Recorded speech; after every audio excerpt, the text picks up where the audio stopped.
Assalamu alaikum, урматтуу мусулман бир туугандар.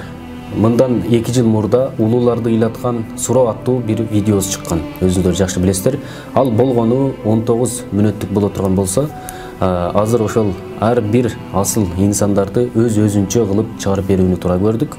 Эгерде мына ушул видео 5000 лайк алган болсо, анда кийинки видеолорду дагы ушундай иретте көрө аласыздар. Анда мен сиздерди күттүрбөй видеого өтөбүз. Bismillah, alhamdulillah, wassalatu wassalamu ala rasulillah.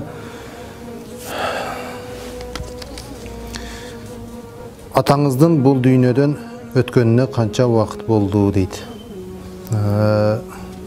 2007 жылы каза болгон.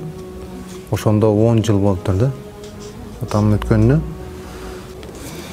Атаңыздын кайсы сөзүн көп эстейсиз дейт. Атам жаштайымдан эле айрыкча мына ошол дин жолуна кадам койгон күндөн тартып, мындай көбүнчөсү эле айта берчү, балам такылдап деп, мындай жоош же болбосо бош болбостон такылдап сүйлөп, каттуу деп ошентип көбүрөөк айтчу эле. Мына ошол сөзү бүгүнкү күнгө чейин эсимде. Кээде жума баянга чыккан чакта деле мына ошол сөзүн эстеп коёмун. Бирок тилекке каршы мына ошол атамдын осуятын бүгүнкү күнгө чейин осуяттагын эмес, балким ошол кеңешини бүгүнкү күнгө чейин толук орундай албай келемин. Адатта көп аткара турган жумушу кайсыл эле дейт. Көбүнчөсү ата болгондон кийин айрыкча мен үй бүлөдө эң кичүүсү болгондуктан мына ошол атамдын колунда чоңоюп калдым. Эртели кеч эле ошол балдарын чоңойтомун деп ошол үй тиричилиги менен алек болчу. Тагыраак айтканда, үй бүлөбүздө 9 бир тууган болгондуктан мага чейинки бир туугандарымды үйлөп, турмушка берип, мына ошолорду турак жай менен камсыз кылуу менен алек болгондуктан көбүнчөсү үй жумуштары менен алек болчу эле. Кайсы темада көбүрөөк сүйлөшчү элеңиз дейт. Мындай сүйлөшкөн кезибиз деле болбоптур. Мындайча айтканда 93 жылы мектепти бүткөн болсом, ошол күндөн тартып эле бул жака Бишкекке келип окуп, бул жактан окууну бүткөндөн кийин бул жактан жашап калып атпайм. Ошондон улам атам алдында да көп боло албадым. Эми ошол кезде барып турган чакта же болбосом ошол бул жака келгенге чейин деле атам менен сүйлөшкөндө негизинен сүйлөшө турган деңгээлдеги акыркы мындай токтолуп калган чагымда мына ошол динге умтулуп калган чак эле. Көбүнчөсү мына ошол диний маселелердин алкагында сүйлөшүп калчубуз. Тагыраак айтканда мына ошол намаз маселесинде, Куран маселелеринде көбүрөөк сүйлөшүп калган кезибиз болгон. Сизди эмне деп атачу дейт? Албетте жалпы эле аталар өз баласыны балам дегендей, мына ошол мен дагы ошол балам деп эле атачу. Анан эркелетип кээ бир аталыштар менен атаган болсо атагандыр, бирок мындай эс тартып калган күнүмдөн тартып эле ошол көзү өткөнгө чейин балам деп эле атап келген да. Мына ошол балам андай кылгының, балам мындай кылгының деп ошентип атап келген. Сиз атаңызды сагындыңыз, азыр жаныңызда болсо эмне дейт элеңиз дейт. мурда эме ата деп эле келген болсок, кээ бир жерлерде бая аба деп аташат, анан кийинчерээк аксакал куракка жеткенден кийин ата деп дегендей, мына ошол ата деп келген болсок, бүгүнкү күнү мындай эгер алым жетсе атаке деп эле айтмакмын да, атаке деп эле айтмакмын. Анткени Кур'ан-ы Керимде дагы айтылып жатпайбы, я абати деп жана Ибрахим алейхиссалам менен Исмаил алейхиссаламдын окуясын эскергенде эли журтка канча айтып жатабыз. Ибрахим алейхиссалам баласына я бунайя, о уулум, о балакайым деп эркелетип айткан чакта, анан Исмаил алейхиссалам дагы өз атасына я абати иф'ал ма ту'мар, о атаке деп кайрылгандай, мына ошол мен дагы атаке деп кайрылат элем деп бир эле азыркы суроодон эмес, балким күнүмдүк эле баягы жашоомду эртелик кеч ойлогонум, эгерде бүгүнкү күнү атам жанымда болгондо атаке деп эле кайрылмакмын да. Анткени ошол эркелей турган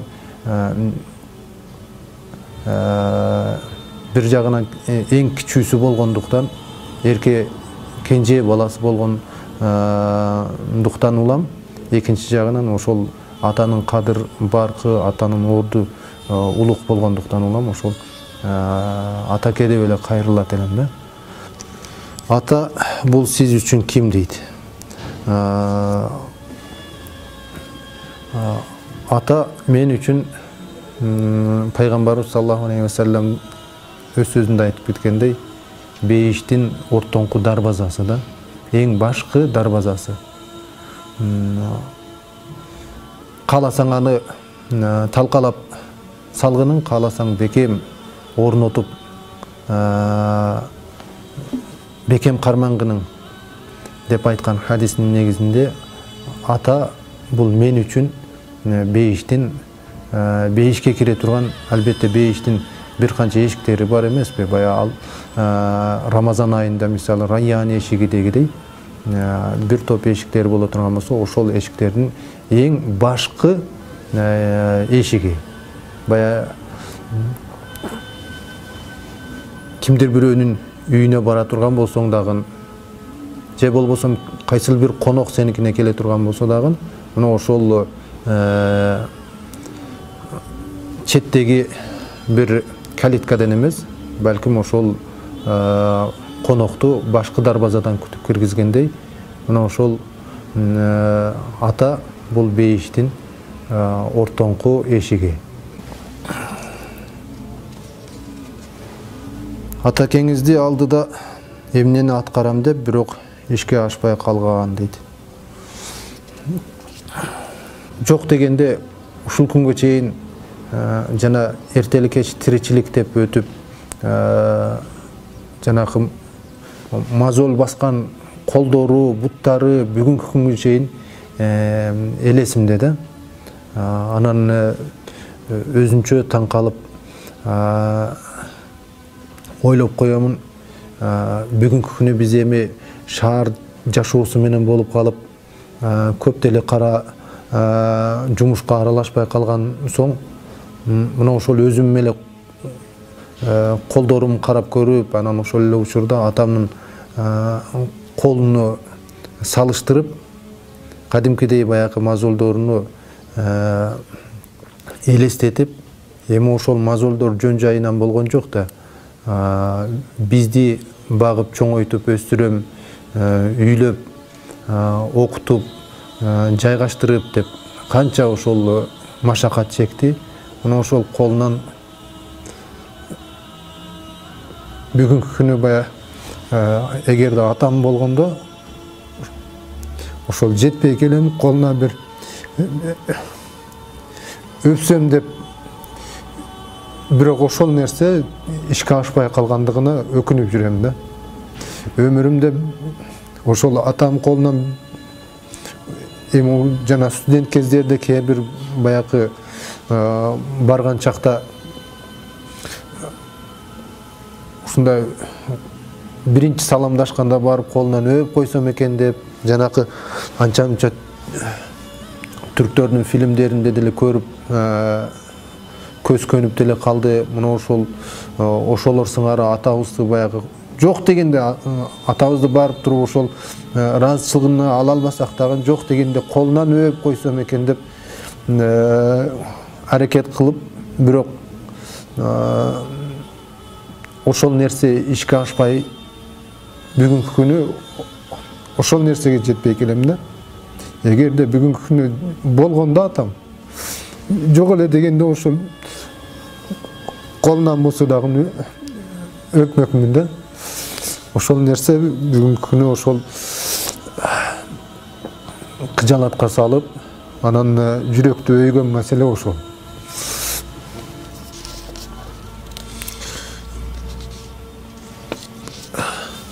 Атаңыздын көзү тирүү болгондо эмне деп айтмак элеңиз дейт. Эми атам көзү тирүү болгондо деп туруп бүгүнкү күнү эми өтүп кеткенден кийин изи сууп бүгүнкү күнү эми эскерип жатканыбыз эми канчалык, бирок бүгүнкү күнү мен атамды көбүнчөсү эскерген жайым мына ошол өткөндө бир-эки студенттерге дагы айтып бердим. Те жаштайыман эле мектептен келген чакта ошол келер замат эле кел балам малдарга чөп кыркып коелу деп чакырып калчу. Анан жаш бала сумкени коюп эле ошол колго нан кармап достор менен оюнга шашып турган кезде жанакы атанын ошол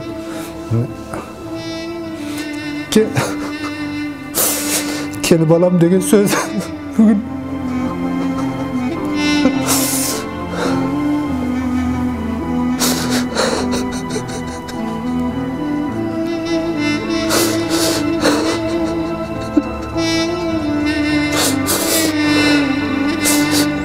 үйгө барганда баякы дарбазадан короо жакты карап коем, качан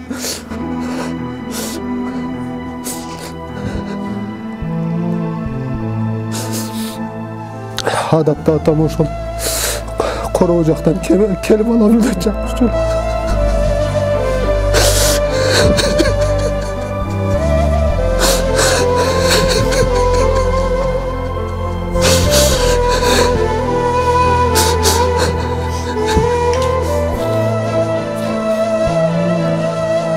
Ошол балам деген сөзүн сагынып келем бүгүнкү күнү.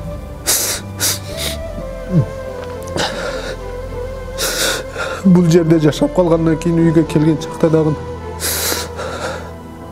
келип бир-эки күн туруп турбай эле айылга шашчу эле балам мени айылга жөнөткүнүм деп.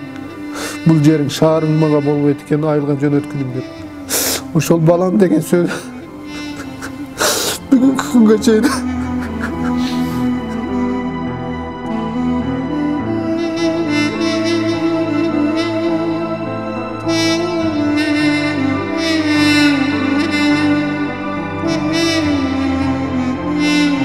bir 70'ten ашып калган 70 жаш курактагы атам байкуш эми көрүнгөн жерге тыгылып, көрүнгөн жерде ошол батышып Бишкекке келип, анан Бишкекке келгенде дагы бул жактан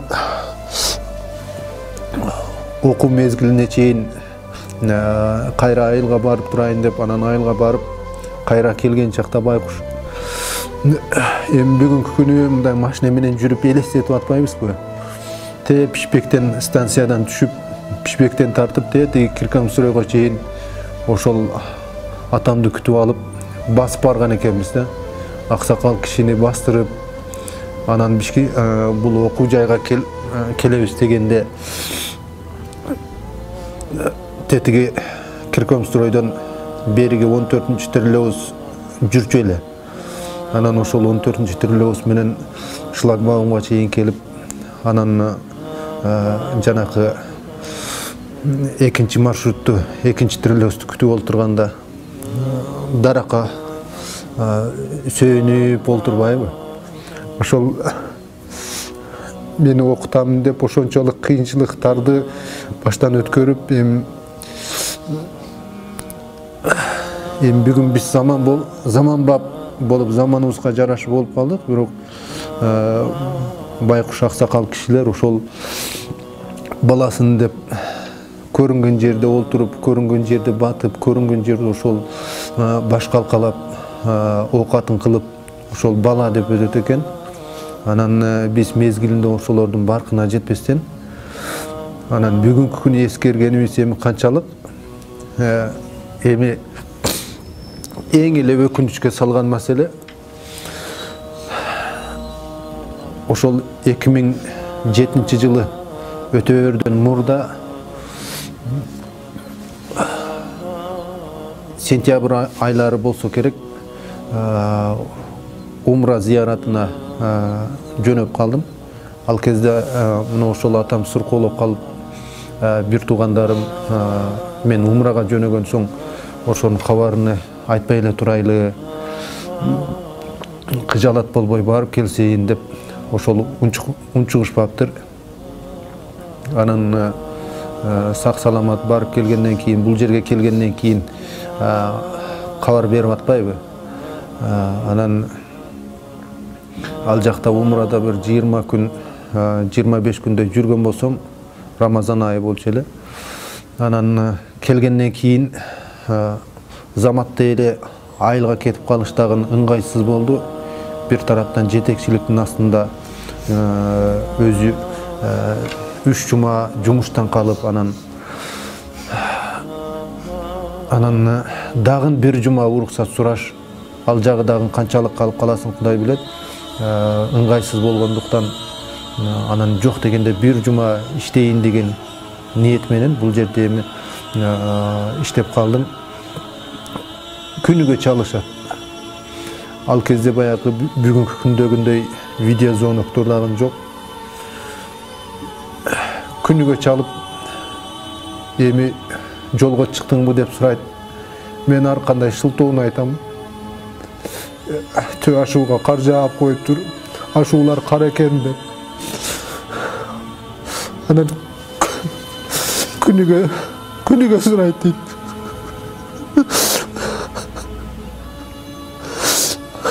А мен болсо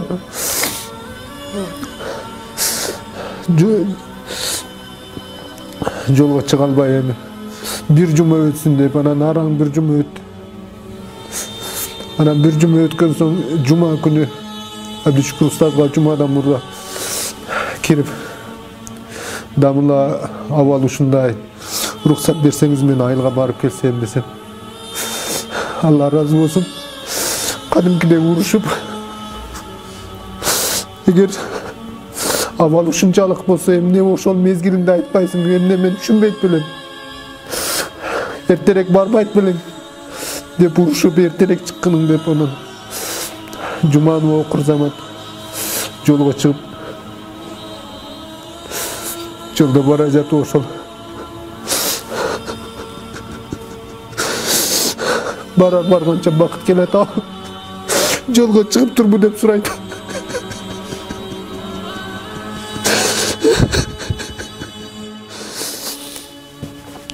Кадам жайдын нукнасына жеткенде айылдан звонок келип калды. Кайтыш болду экенсиз.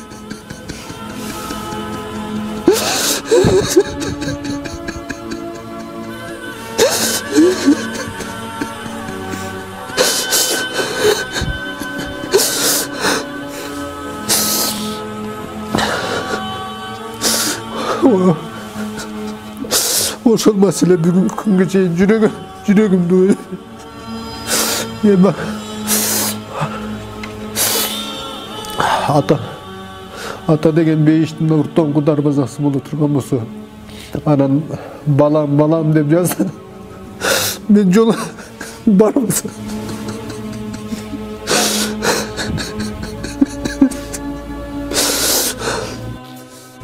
Бирок Kuday nasip kılıp 2013 жылы Allah razı olsun Sayit Bayım Ustazdın demilgesi menen dagın umra saparına ziyarettap kaldık. Muna ошол сапарда атам атынан ошол умра кылып, анан умра бүткөндөн соң адатта ошол күн ысык болгондуктан салкын деп түн ичинде умраны өтөгөн соң эрте таңда келип жаздыкка баш коюп түш көрүп атпаймынбы. Анан түшүмдө атам арыда турган экен. Adatta ошол атам өткөндөн бери ал кишини түшүмө дагы мындай даана жүзү көрүнө элек. Бир гана ошол кезде арда турган экен. Анан ошол барып туруп үстүнө апа-апакай көйнөктү кийгизип туруп, анан топчулап койгон чакта атам мени карап туруп жылмайып коюп, элеси жоголуп кетип атпайбы.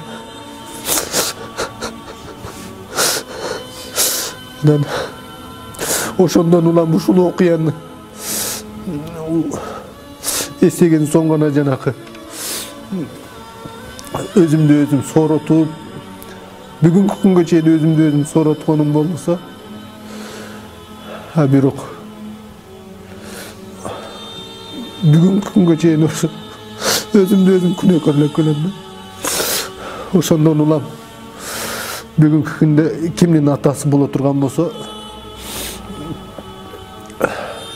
кечикпестен мүмкүнчүлүгү болушунча ошол атасынын батасын алып, атасына камкор болуп, атасынын жанында сырдаш болуп, анан адатта кээ бир досторум атасы менен мындай аңгемелешип, сырдашып олтуруп калган күндөрүн эстеген чакта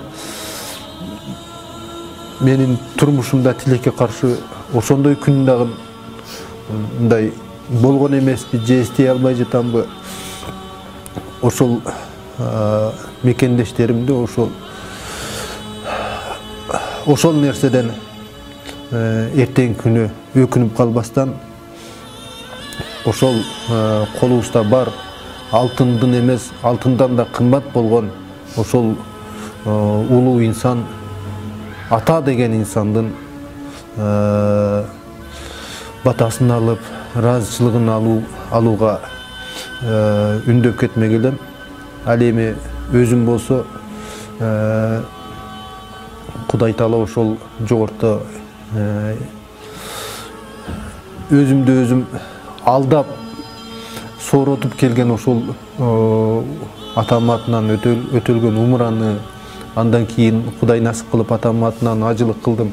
Мына ошолорду Кудай Таала кабыл кылып, анан Кудай да ыраазы болуп, анан эртеңки күнү атам да акыр кыяматта жолуккан чакта мага тетире карап, балам мен сени өлүм төшөгүндө жатып күткөнүмдө келбей калдың дебестен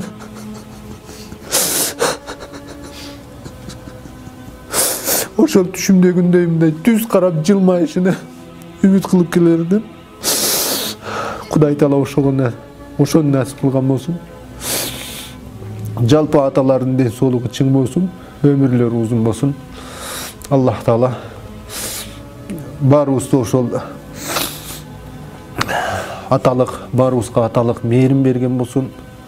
Анан балдарыбыздын алдында аталык озуйпабызды өтөштү Кудай Таала насип кылган болсун. Ассаламу алейкум ва рахматуллахи ва баракатух.